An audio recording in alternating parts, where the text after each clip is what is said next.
Vice President Kamala Harris emphasized the need to oppose political violence, clarifying that everyone, including Donald Trump, deserves protection from harm and fair political discourse.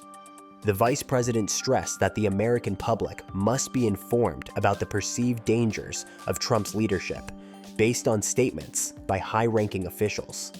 The people who know Donald Trump best, the people who worked with him in the White House, in the Situation Room, in the Oval Office, all Republicans, by the way, who served in his administration, his former chief of staff, his national security advisor, former secretaries of defense, and his vice president have all called him unfit and dangerous. They have said explicitly he has contempt for the Constitution of the United States.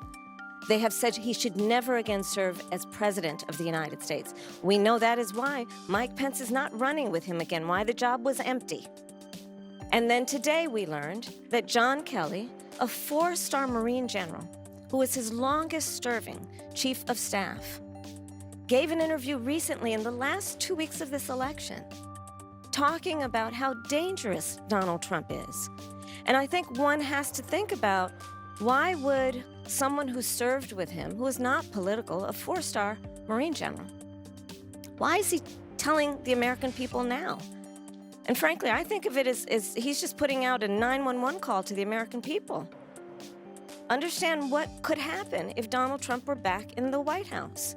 And this time, we must take very seriously those folks who knew him best and who were career people are not going to be there to hold him back.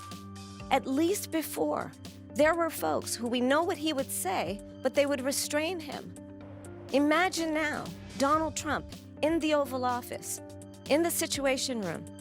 He who has openly admired dictators, said he would be a dictator on day one.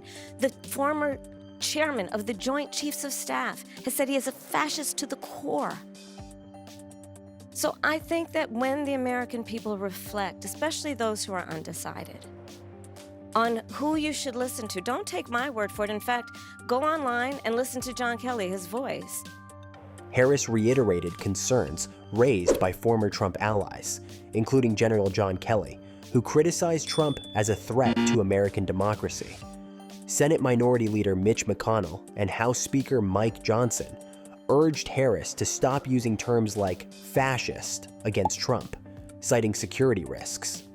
McConnell and Johnson warned that inflammatory rhetoric could lead to more assassination attempts, urging responsible discourse ahead of the election. In a rare joint statement, the GOP leaders reminded Harris of 2 recent attempts on Trump's life and called for de-escalation of tensions. The Republicans expressed frustration with Harris's rhetoric, arguing it contributes to a volatile political environment and endangers American institutions. Harris's campaign initially declined to respond directly to GOP leaders, maintaining focus on communicating Trump's alleged risks to voters. McConnell and Johnson argued that national leaders must prioritize security and refrain from rhetoric that could encourage violent acts. Harris stood by her characterization of Trump as a fascist, aligning her stance with former. During a CNN town hall, Harris agreed with journalist Bob Woodward's characterization of Trump based on General Mark Milley's remarks. The vice president defended her comments, stating that presenting uncomfortable truths is essential for democracy, despite Republican objections.